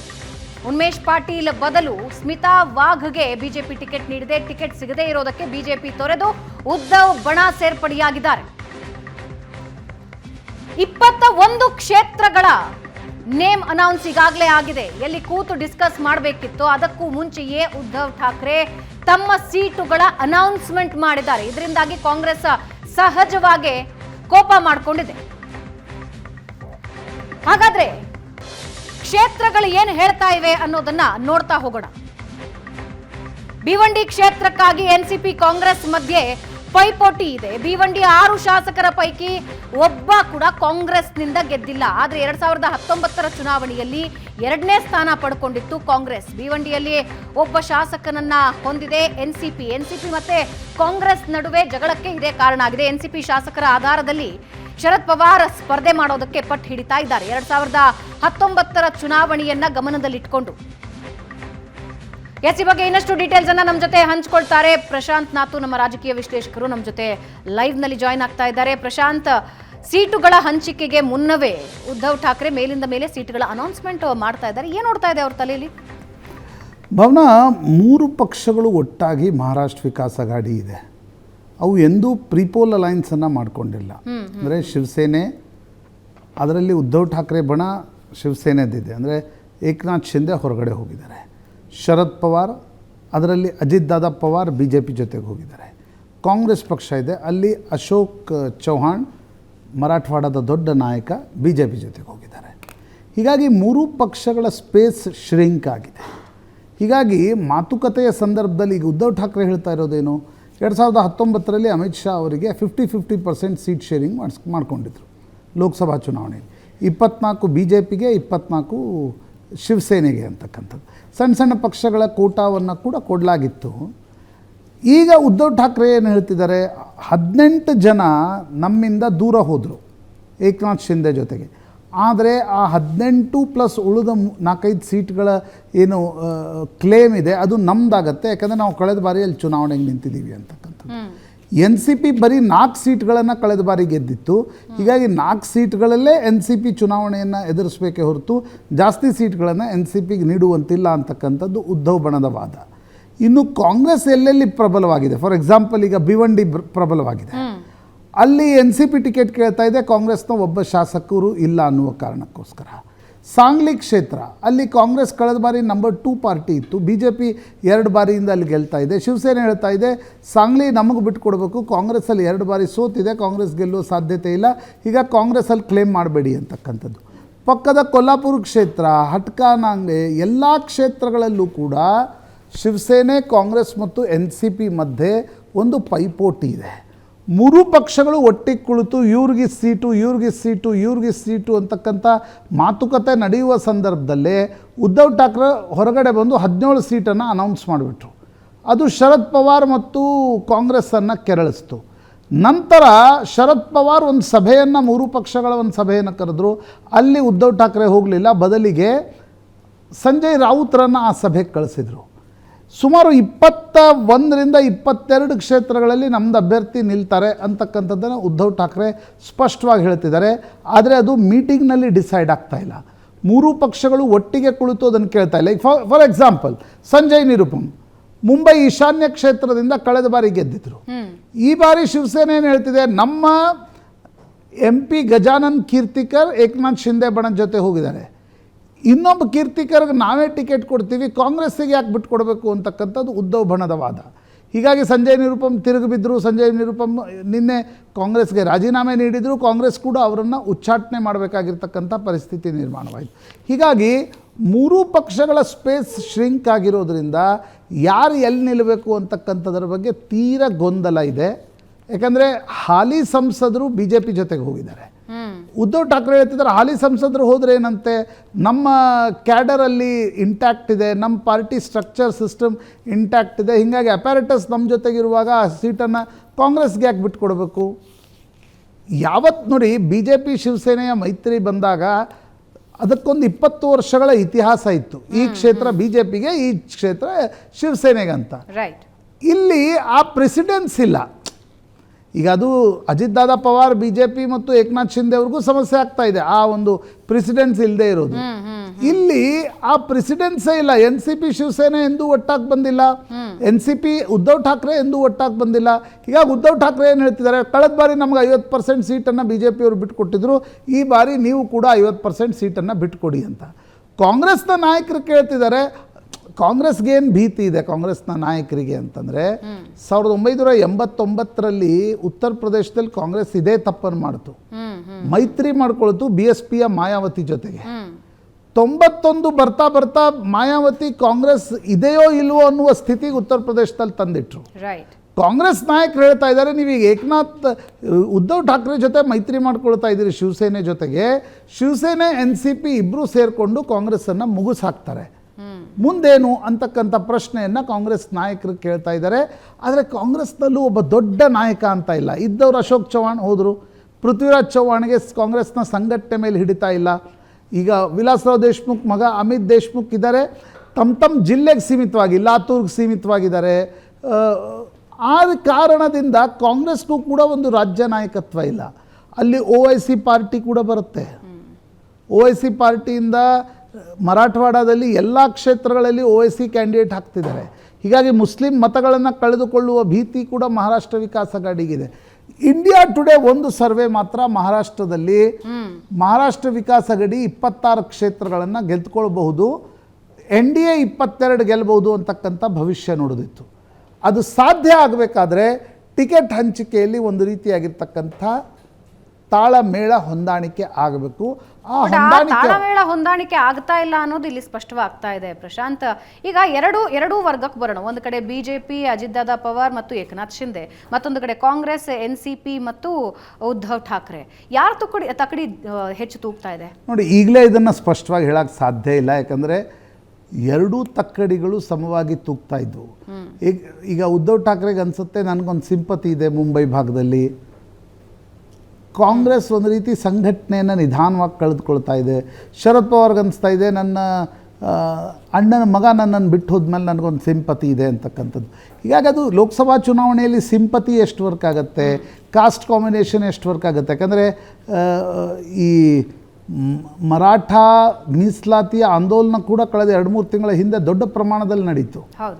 ಅದು ಕೂಡ ದೇವೇಂದ್ರ ಫಡ್ನವೀಸ್ ವಿರುದ್ಧ ಟಾರ್ಗೆಟ್ ಮಾಡಿಕೊಂಡು ಮರಾಠ ಮೀಸಲಾತಿಯ ಹೋರಾಟಗಾರರು ಮಾತನಾಡ್ತಾ ಇದ್ರು. ಹೀಗಾಗಿ ಅದು ಎಲ್ಲಿ ಹೋಗಿ ತಲುಪುತ್ತೆ ಅಂತಕ್ಕಂಥದ್ದನ್ನು ಈಗಲೇ ಹೇಳೋದು ಕಷ್ಟ. ಯಾರು ಮೈತ್ರಿಯನ್ನು ಸರಿಯಾಗಿ ಹೊಂದಾಣಿಕೆ ಮಾಡ್ತಾರೋ, ಯಾರು ಮೈತ್ರಿಯ ಕಾರ್ಯಕರ್ತರನ್ನು ಪರಸ್ಪರ ಕೆಲಸ ಮಾಡಲಿಕ್ಕೆ ಹಚ್ತಾರೋ, ಯಾರಿಗೆ ಮತದಾರರನ್ನು ಅಂದರೆ ಮೈತ್ರಿಯ ಆಯಾ ಪಕ್ಷದ ಮತದಾರರನ್ನು ಮತ್ತೊಬ್ಬರಿಗೆ ಶಿಫ್ಟ್ ಮಾಡುವ ಶಕ್ತಿ ಇದೆಯೋ ಅವರು ಹೆಚ್ಚು ಸೀಟ್ ಗೆಲ್ತಾರೆ ಅಂತ ಅನಿಸುತ್ತೆ. ಸೊ ಯಾವ ಮೈತ್ರಿ ಮತದಾರನ ಮನ ಗೆದ್ದಿದೆ ಅನ್ನೋದು ರಿಸಲ್ಟ್ ಆದಮೇಲೆ ಗೊತ್ತಾಗುತ್ತೆ. ಅದು BJPಯ ಮೈತ್ರಿ ಆಗಿರಬಹುದು ಅಥವಾ ಕಾಂಗ್ರೆಸ್ನ ಮೈತ್ರಿ ಆಗಿರಬಹುದು. ಧನ್ಯವಾದ ಪ್ರಶಾಂತ್, ಚರ್ಚೆಯಲ್ಲಿ ಭಾಗಿಯಾಗಿದ್ದಕ್ಕೆ. ವೀಕ್ಷಕರೇ, ಇದರೊಂದಿಗೆ ಇವತ್ತಿನ ಪಾರ್ಟಿ ರೌಂಡ್ಸ್ ಮುಗಿಸೋ ಸಮಯ. ನೇರ ದಿಟ್ಟ ನಿರಂತರ ಸುದ್ದಿಗಾಗಿ ನೋಡ್ತಾ ಇರಿ ಏಷ್ಯಾನೆಟ್ ಸುವರ್ಣ ನ್ಯೂಸ್.